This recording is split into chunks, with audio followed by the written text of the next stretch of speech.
방금 읽어주신 시편 말씀을 통하여서 피난처 되신 하나님이라는 제목으로 여러분과 함께 말씀을 나누는 귀한 시간을 갖겠습니다. 오늘 읽어보셨던 시편 말씀은요, 우리에게도 익숙한 본문의 이야기들입니다. 특별히 오늘 46편 1절 말씀은 종교개혁자 마틴 루터가 너무나 좋아했던 성구라고 하더라고요. 그래서 사역 중 어려움과 힘듦이 있을 때 이 1절 말씀을 계속 암송하고 되뇌면서 새로운 힘과 용기를 얻었다고 합니다. 우리 1절 말씀 다 같이 읽어볼까요? 1절입니다. 시작. 하나님은 우리의 피난처시요 힘이시니 환난 중에 만날 큰 도움이시라. 아멘. 루터는 이 시편 46편 말씀을 통하여서 자신이 큰 힘과 용기를 얻어 이 가사를 통하여서 곡을 하나 만들어요. 그게 무엇이냐? 우리가 잘 알고 있는 찬송가 585장 내주는 강한 성이요. 그 곡을 만들어서 함께 종교개혁에 동참했던 여러 사역자들에게 보내면서 하나님의 큰 위대하심을 또한 든든한 성과 같은 하나님을 향하여서 같이 고백하는 일이 있었다고 합니다. 오늘 46편의 표제가 이렇게 나와 있어요. 고라 자손의 시 인도자를 따라서 알라못에 맞춘 노래라고. 낯선 단어가 하나 보입니다. 알라못이요. 알라못이 무엇이냐? 학자들의 말에 의하면은 여성이 부르는 노래 혹은 높은 고음으로 부르는 곡이라는 뜻이 이 알라못이라고 하더라고요. 그렇다면 이 시편 46편이 슬픔에 잠겨 고통스러워 몸부림치며 부르는 곡이 아니라 용기와 희망을 가슴에 품고 부르는 곡임을 여러분 짐작할 수 있어요.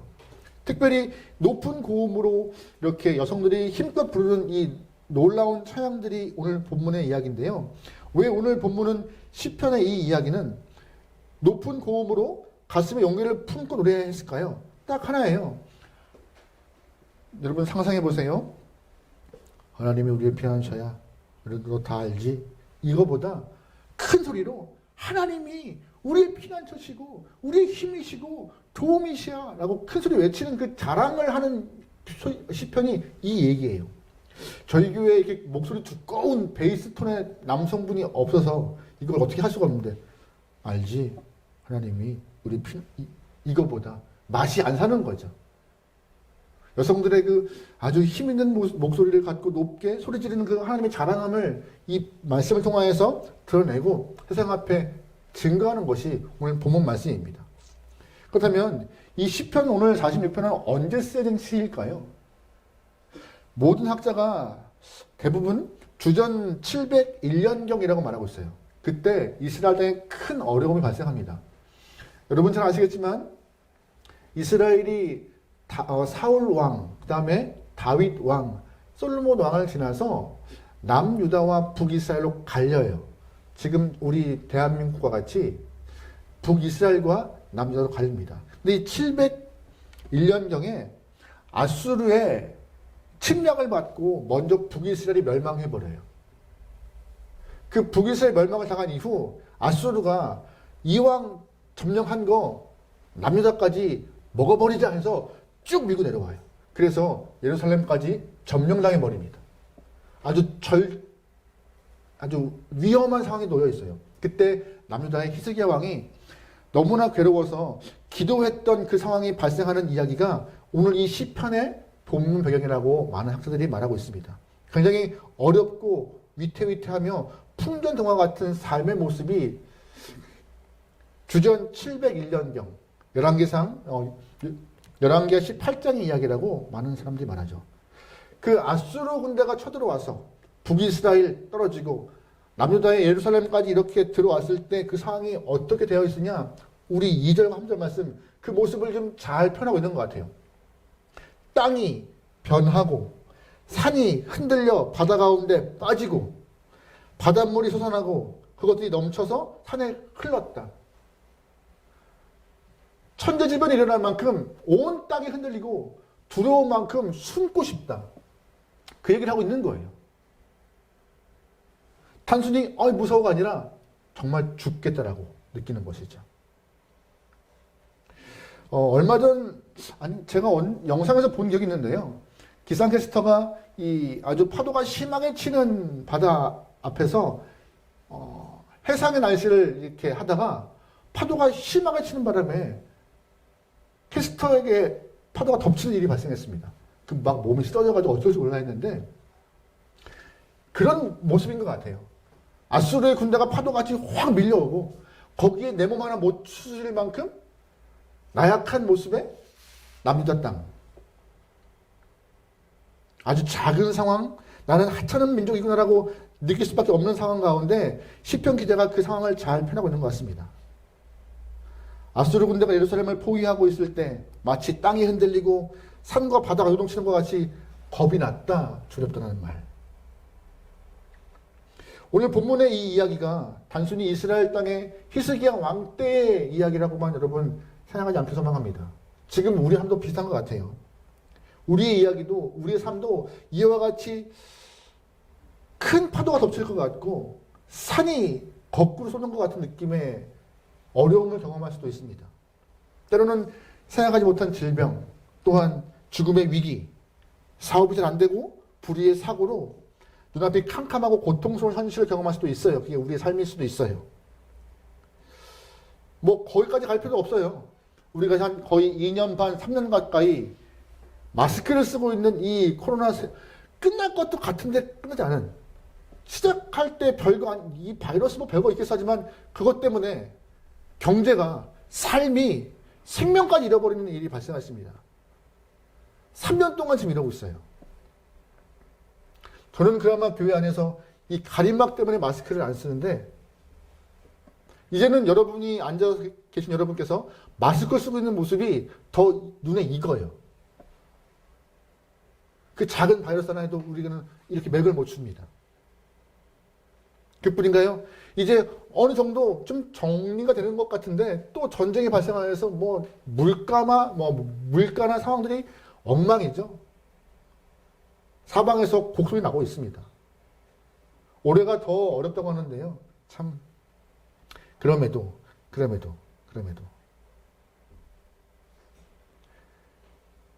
우리 신앙인으로서 이러한 어려운 상황에도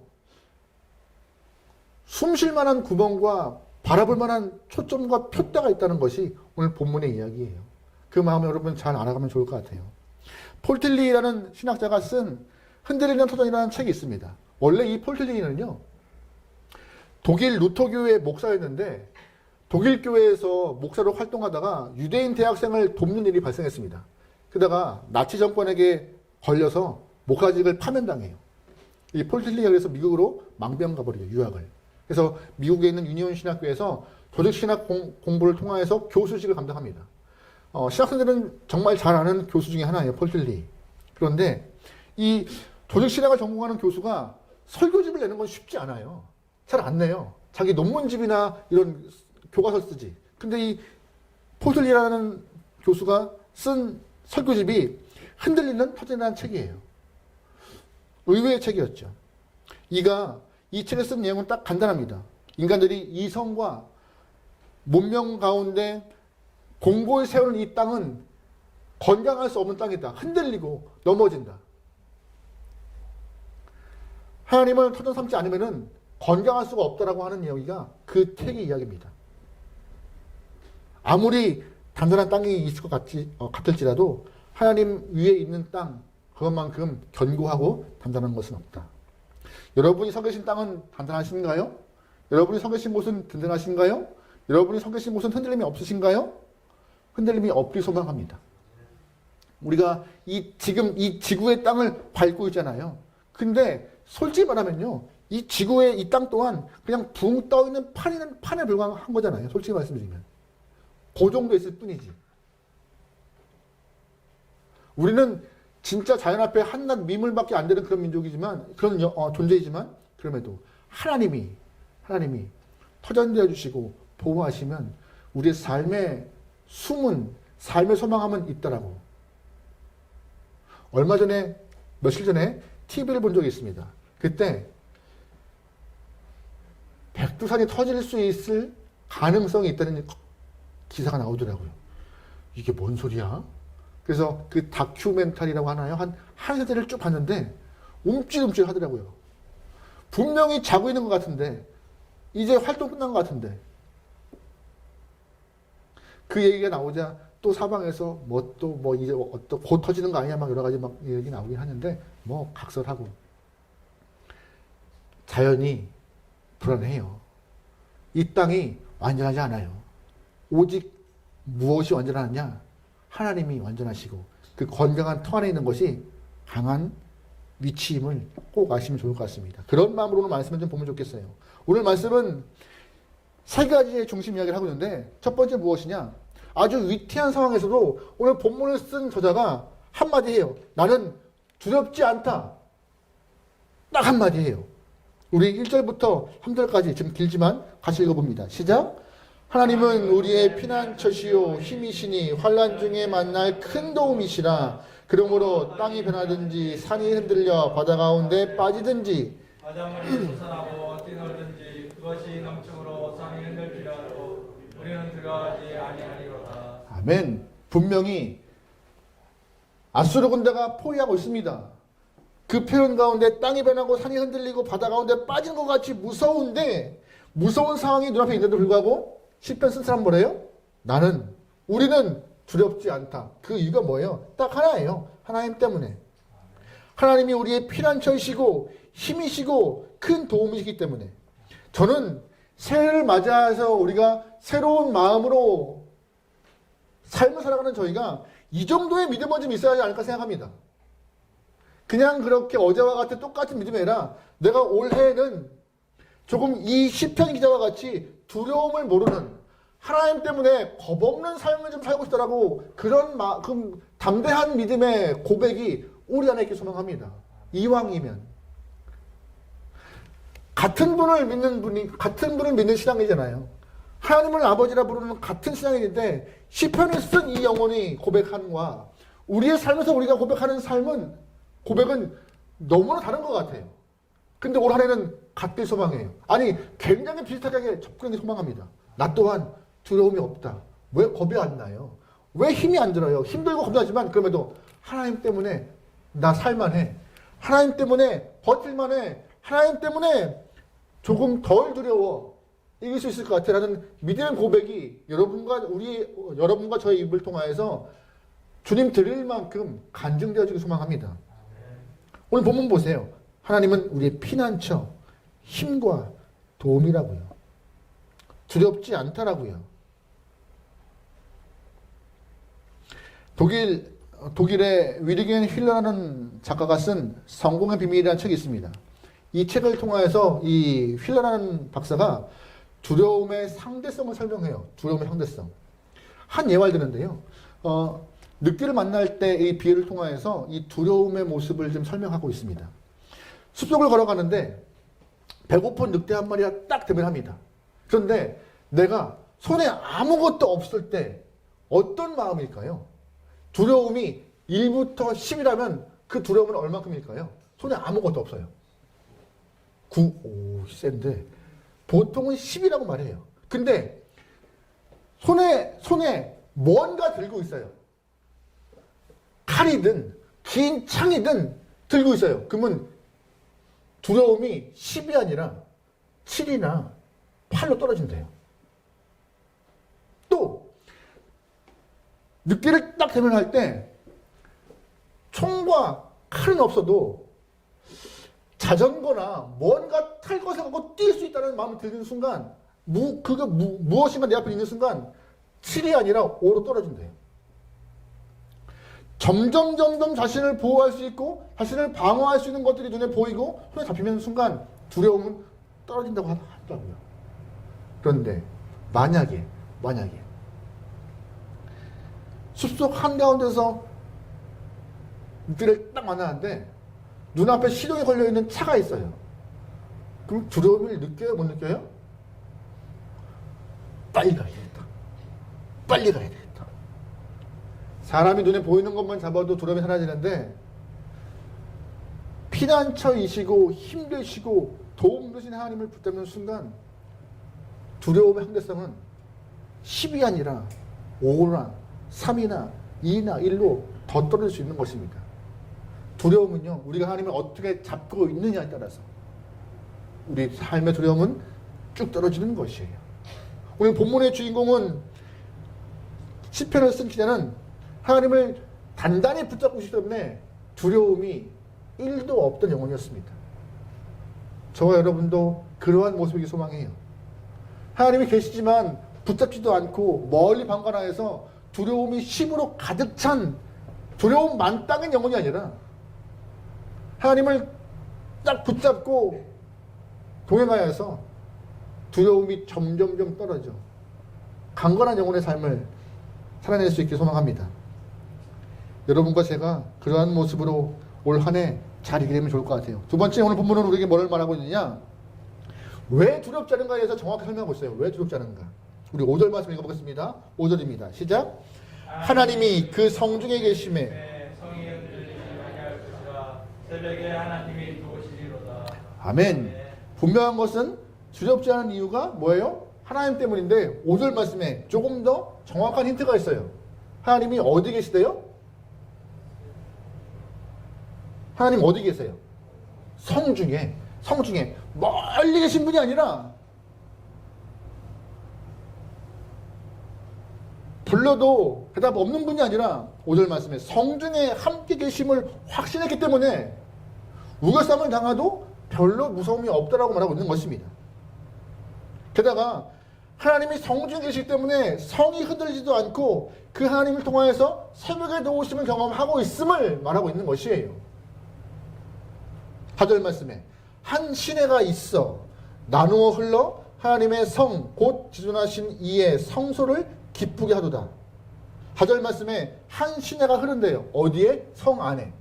성 안에 여러분 잘 보세요. 아까 우리가 1절에 3절까지 말씀 가운데 군대가 포위되어서 산이 꼬꾸라지고 막 바다가 넘치는 것 같이 큰 무서움이 있는데 성 안은 한 시내가 흘러 나누어져 가는 모습이 보여지고 있습니다. 성 밖과 성 안의 모습이 180 달라요. 그 이유가 뭐예요? 딱 하나. 하나님이 성 안에 계시기 때문에. 그래서 평온함이 있고 그래서 겁이 없고 그래서 두렵지 않다라고 오늘 본문은 말해요. 여러분 가장 안전한 곳이 어디예요? 하나님 품입니다. 하나님 품. 그래서 하나님 품 안에 있는 것을 통하여서 내 믿음과 삶이 바로 서기를 소망합니다. 마틴 루터를 한 번 더 얘기할 텐데요. 종교개혁 운동을 한참 진행할 때 너무나 그 운동이 크게 벌어져서 교황이 추기경에게 이 루터를 어떻게 좀 회유하든지 그 종교개혁을 좀 꺾든지 해봐. 아니면은 내가 금을 좀 보낼 테니 매수해봐 라고 요청을 했대요. 근데 추기경활 교황이시요, 이 바보는 금을 사랑하지 않습니다. 그러자 교황이 추경에게 그러면 협박이라도 해 좀. 그래서 추경이 협박편지 썼대요. 너 조심해. 교황의 작은 손가락 하나가 전 독일 국민의 힘보다 훨씬 강해. 이번에도 교황의 이 제안을 거절하면 너 죽어. 운동 접어 빨리. 그러자 루터가 이렇게 편지했다고 합니다. 나는 지금 있는 곳이 가장 안전합니다. 내가 있는 곳은 주님의 손 안입니다. 이러한 겁없는 믿음의 고백이 루터에 있었기 때문에 종교개혁 운동이라는 큰 일을 감당했던 것 같습니다. 여러분은 어디에 계시죠? 어디가 가장 안전하시죠? 가장 안전한 주님 품에 있기를 소망하며 주님과 동행할 수 있기를 소망합니다. 19세기 위대한 전도자였던 무디 목사님에게 큰 영향을 끼쳤던 헨리 모하우스라는 목사님이 계세요. 그 헨리 모하우스라는 목사님께서 자신의 일화를 설명하고 있었는데 그 헨리 목사님께서 사역 중에 큰 시련이 왔다고 합니다. 사역도 안 되고 잘 쉽지 않은 일을 경험하고 있는데 게다가 여러 가지 일을 통해서 번아웃된 삶을 살고 있는데 하루는 일과를 마치고 푹 축 처진 어깨를 갖고 집으로 들어갔다고 합니다. 손에는 아내에게 줄 작은 물건을 들고 있었고요. 근데 딸아이가 목사님을 맞이한 거예요. 헨리 목사님을. 아빠 하면서. 근데 그 딸아이가 소아마비인지라 잘 못 걷는 정말 자신의 몸을 하나 가누기도 쉽지 않은 아이인데 아빠가 왔음에 반갑게 맞이하고 있던 상황이었죠. 아빠에게 손에 있는 건 무엇이냐고 엄마에게 줄 거라고 말하자 엄마 2층에 있으니까 자신이 아빠가 갖고 온 물건 갖고 엄마한테 주겠다고. 자기 몸 하나 못 가누고 있는 그 소아마비 아이가 물건까지 들고 2층까지 올라가는 것은 너무나 위험해 보였기 때문에 이 헨리 목사님께서 안 돼. 아빠가 갈 거야. 아빠가 가는 게 더 나아. 그러자 그 딸아이가 이런 말을 했다고 해요. 내가 물건 들고 아빠가 나 안고 올라가면 되지. 그 한마디가 이 사역 가운데 어려움을 겪어가고 있던 이 헨리 목사님의 눈을 뜨겠다고 합니다. 무거운 거 내가 들어도 아버지가 안고 계시면 무거움도 덜하고 끝까지 갈 수 있는 그 아버지의 품이 안전합니다. 이 어린아이를 통해서도 배움이 있더라고요. 배움이 있더라고요. 우리의 인생 많은 짐이 있습니다. 많은 짐 낑낑 메고 우리가 해결하지 말고 아버지 앞에 맡겨버리세요. 오늘 본문에 이런 말이 나오잖아요. 오늘 특별히 읽었던 말씀 가운데 5절 말씀에 새벽에 하나님이 도우시리라. 언제 도와요? 새벽에. 혹시나 이 얘기했다고 목사님 또 이런 말 하실까 아니라고 짐작하시는 분 계시겠죠? 새벽에 도우시겠다는 이 말씀 때문에. 성경에 보면요. 성경에 보면 하나님이 역사하시는 새벽 시간이 참 많아요. 출애굽할 때도 새벽이었고 홍해가 갈라지는 시간도 새벽이었고 만나가 떨어지는 시간도 새벽이었습니다. 게다가 여리고성이 무너지는 것도 새벽이었습니다. 게다가 다윗이 그 모든 민족들의 자신들의 선배들의 역사를 보면서 새벽에 인도하시는 주님을 경험했기 때문에 새벽에 기도했던 영혼이 또한 다윗이었어요. 그래서 다윗이 썼던 시편 5편 말씀에 이런 표현도 있어요. 여호와여 새벽에 주께서 나의 소리를 들으시리니 새벽에 내가 주께 기도하고 바라나이다. 새벽에. 목사님 또 새벽 기도 하시다는 거 아니야? 이렇게 생각 안 하셔도 돼요. 네. 저희 교회는 형황상 새벽 기도를 못하고 있지만 저는 이 이야기를 새벽에 기도하면 좋겠다라고 하지만 아니요. 그럼에도 불구하고 이만큼 잠잠한 밤에 주 앞에 나아갈 수 있는 그런 시간이 있느냐가 더 중요한 것 같아요. 있느냐가. 미국에서 목회하시는 목사님들이 미국에서는 개인교회라고 하는 거나 한인교회가 참 쓰기 어려워요. 그래서 미국 교회를 렌탈해서 이렇게 쓰는 경우가 대부분입니다.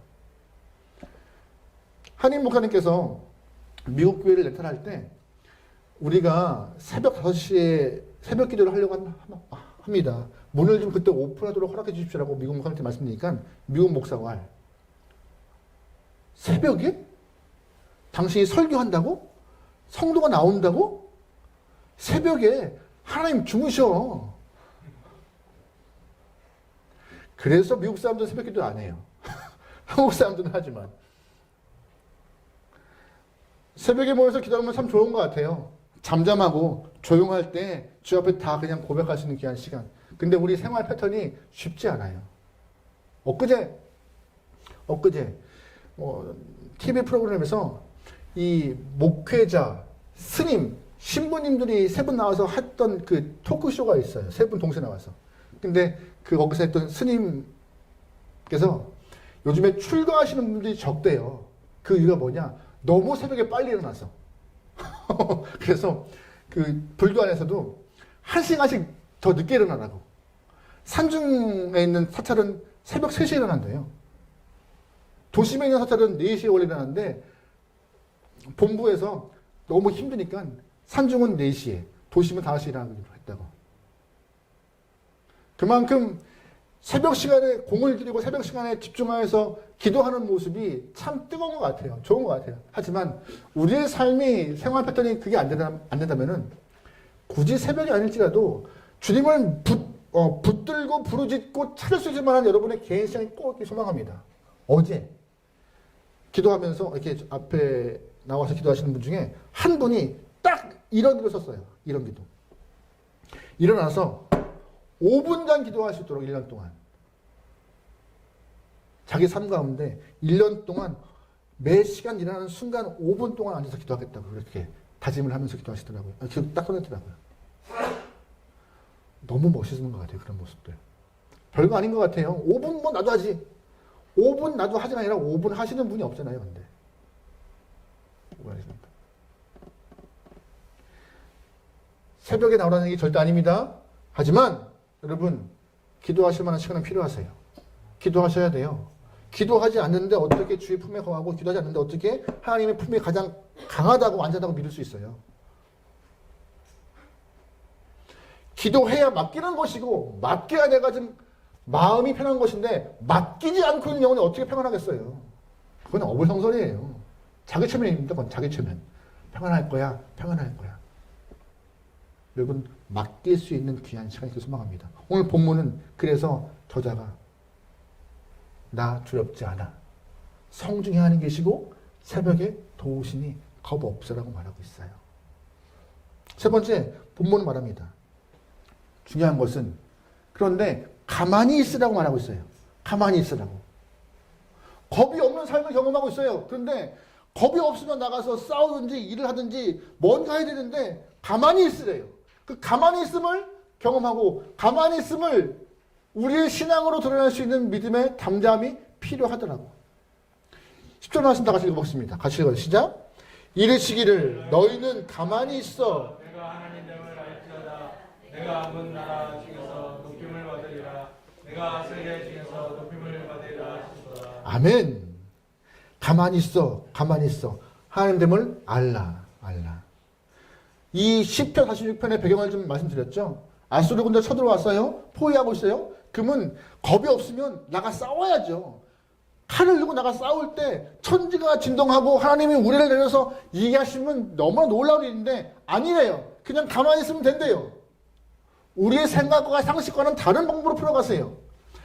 진짜 이 본문의 배경이었던 이 히스기야 왕은 사방에 포위되었을 때 기도합니다. 열왕기하 19장 말씀에서 하나님, 천하 만국의 하나님이 홀로 계신 분이신지라 그 하나님께서 우리를 도울 수밖에 없어야 합니다. 우리는 힘이 없습니다. 하나님 어떻게 하면 좋아요? 라고. 그 기도할 때 아수르 군대 18만 5천 명이 예루살렘을 꽉 채우고 있지만 하나님 우리는 답이 없습니다 하고 기도하자 그 히스기야의 기도를 통하여서 하나님이 역사하심이 발생합니다. 열왕기하 19장 35절 말씀이요. 같이 읽어요. 시작.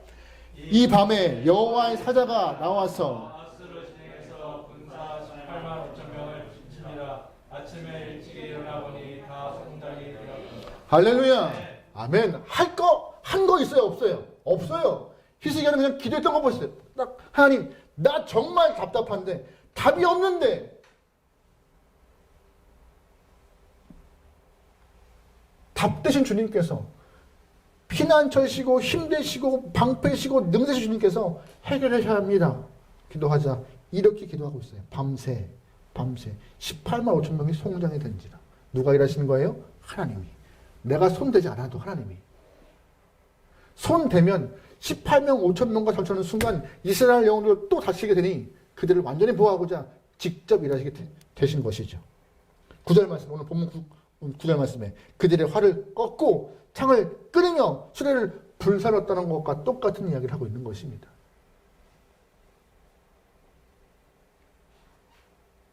이 본문의 이 이야기가 참 멋진 표현으로 해석된 성경 하나가 있어요. 유진 피터스 목사님 쓰셨던 메시지 성경에 본문 10절 말씀을 아주 잘 표현한 부분이 있어요. 같이 한번 볼까요? 같이 읽어요. 시작. 이 세상 복잡함 가운데서 한 발 물러나십시오. 나를 향한 하나님의 사랑스러운 눈길을 바라보며 말입니다. 그때 우리는 높으신 하나님, 이 세상의 어떤 것보다 크신 하나님을 보게 될 것입니다. 아멘. 무슨 말인지 아세요? 너 어렵고 힘들지 아는 척 하지 말고 잘난 척 하지 말고 가만히 있어. 가만히 있어서 주 앞에 맡겨봐. 하나님이 향하신 거를 보게 될 거야 라고. 괜히 뭐 해보려고 움찔거리고 그냥 하나님 하시기 놔둬. 하나님을 신뢰하고 한 발 물러설 때 딱 보이는 게 뭔지 아세요? 하나님이에요. 문제를 보면요 문제밖에 안 보여요. 하지만 한 발 떼서 딱 보는 순간 하나님이 보입니다. 하나님이 보여요.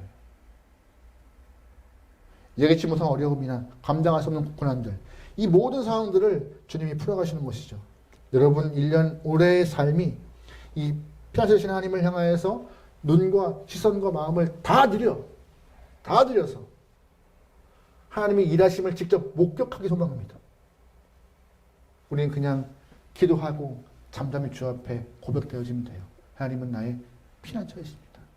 답이 없네요. 주님이 해결하셔야 됩니다라고. 그럼 하나님이 알아서 또한 좋은 길과 방법으로 역사하실 것입니다. 승리를 경험할 수 있는 저와 여러분의 하나가 되기를 주의 이름으로 축원합니다. 아멘.